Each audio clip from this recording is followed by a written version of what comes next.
Most people think generational struggle is about money, but money is just the symptom. The real cause is timing, responsibility, and a cycle most families don't recognize until it's too late. Why do the same families struggle at the same ages with the same problems, generation after generation? It doesn't start at age 50 when retirement hits.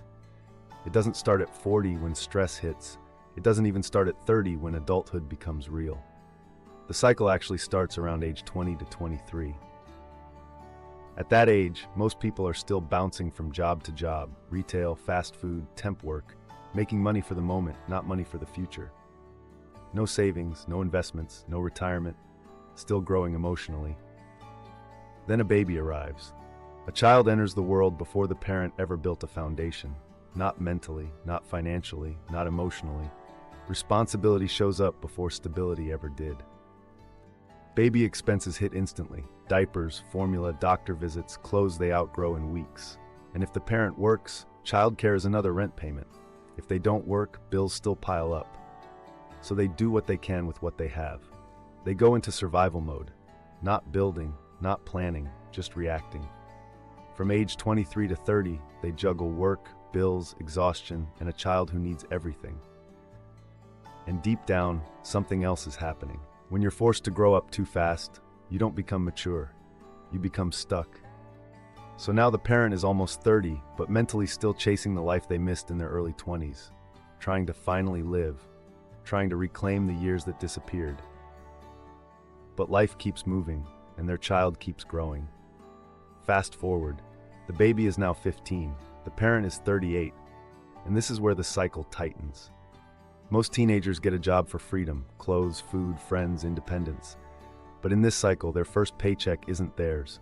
It goes to the house, lights, groceries, gas, whatever the parent can't cover alone. The child becomes the financial cushion, a role they never asked for. They lose their childhood, they lose the chance to save early, they lose the ability to build their own foundation before their adult life begins. Fast forward again. The child is 18 to 23. They move out, but they don't really leave. Because the parent still needs help, still isn't stable, still can't stand fully on their own. So the young adult sends money home to a house they don't even live in anymore. Because they feel obligated, because they care, because that's what they were raised to do. But helping home keeps them from becoming secure themselves. Their emotional maturity was delayed, their financial growth was delayed, their independence was delayed. And right on schedule, they have their own child. Not because they're irresponsible, but because the pattern teaches people adulthood before they ever learn stability. So now at 20 to 25 years old, they're supporting themselves, helping their parent, and raising a baby with the same unstable foundation their parent had. And the cycle resets perfectly. Meanwhile, the original parent is now 45 to 55. This is when reality hits hard. They finally want to build. They finally want stability. They finally want retirement. They finally want structure. But they started too late. Savings needed decades. Retirement needed time. Investments needed patience. And now time is gone.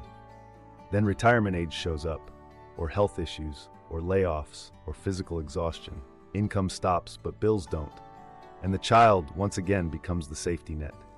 The same child who helped at 15, the same child who sent money at 20, the same child who had their own baby before stability, now supporting two generations at once.